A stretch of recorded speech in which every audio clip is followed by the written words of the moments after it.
After his victory over the weekend over Calvin Kattar, Youssef Zalal enters the featherweight rankings in the number 12 position. Calvin Kattar drops 4 spots from number 10 to 14.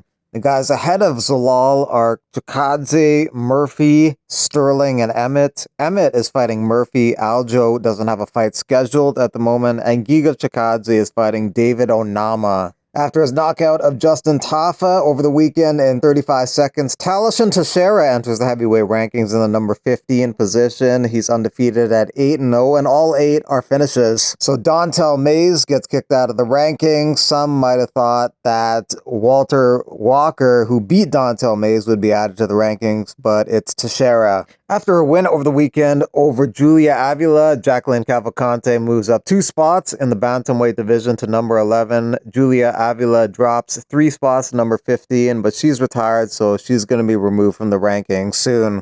Uriah Faber and Renan Barão will be fighting in the GFL. The date and location will be determined later, but they will be fighting. They fought a couple times in the UFC, one time for the bantamweight belt, and Barão won both of those fights.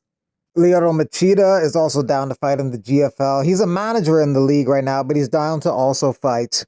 Ngannou names Klitschko as a potential boxing opponent next. He's coming off a good win in MMA against Renan Ferreira. Yana Santos on fighting Miesha Tate. What a dream matchup. Thanks to UFC for giving me opportunities. Miesha's been my favorite fighter for years. What a dream to share the octagon with her. I'll make sure to bring my best version of myself on May 3rd, Des Moines, Iowa. I'm reminded of the beautiful plains of Iowa. While it's premature to talk about it because he hasn't defended the belt one time yet, Bilal Muhammad has talked about how he could move up to 185 and beat Dricus easily. Joaquin Buckley, who's fought at 185 and 170, warns him about doing that. Bilal Muhammad talking about he wants to move up. He could be double champ. But Law, I'm gonna just warn you right now. You don't have the tools nor the weapons to beat a person like Dricus. You're not gonna be able to take Buddy down. I'm just being honest with you, bro. Nor will you be able to knock him out with them pillow hands. And no matter how much you think that I see all the holes in this game, even if you beating up Dricus, like I said before, he's just gonna keep coming and coming and coming, and he ain't gonna stop. He gonna beat you. And he gonna beat you in a way where you ain't never been beat before. When you were 175, if you're moving up in a different weight class, bro, I'm telling you, bro, they hit a little bit different up there, bro. Trust me, I know. Jared Cannonier thinks Angela Hill should be in the UFC Hall of Fame. That's a pretty crazy take, but respect to her. She has a lot of records in the UFC strawweight division. Aljo on Training with Volkanovski says, such a great experience working with the champ and great dude as well out of the training room. Nobody ever has anything bad to say about Volk. To everyone saying I was mad when Jared Cannonier won the main event, you're so wrong. I've been one of his biggest fans. I've thrown my pen down after big finishes probably 100 times, and I don't bet. I literally said that's all she wrote. Glory 98 is on Saturday, so you have Better Bia versus Bivol, the UFC Seattle card, and Glory 98 on Saturday.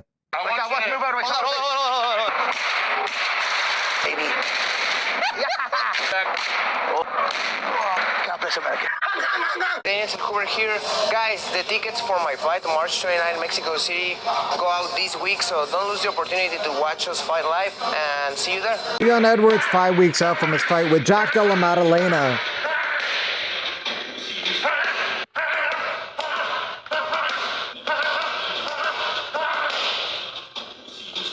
Dan Hooker sees his arm getting raised against Justin Gaethje and then going straight to the hospital. Fight of the night potential definitely for that fight. Dan Hooker had a fight of the year contender a couple years back against Dustin Poirier. Justin Gaethje has 8 fight of the nights and 13 appearances in the UFC Octagon, 13 performance bonuses, and 13 UFC appearances, averaging 1 performance bonus per fight and amassing $650,000 in bonus money. They get paid more bonus money. Magomed Ankalaev doing some training at the Pohada Training Center with Alexander Volkov.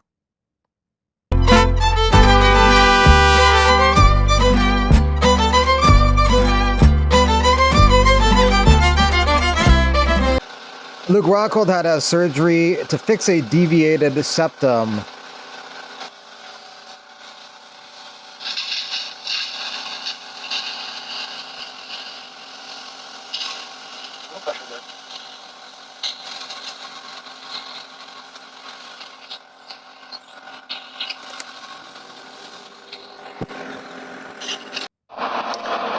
See you.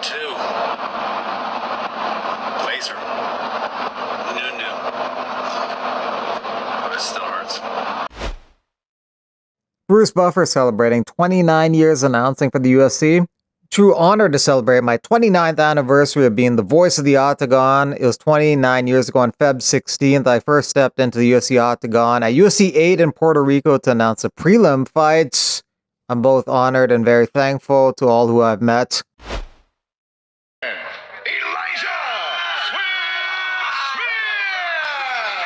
So let me address the post-fight celebration that everybody keeps saying, like I emoted.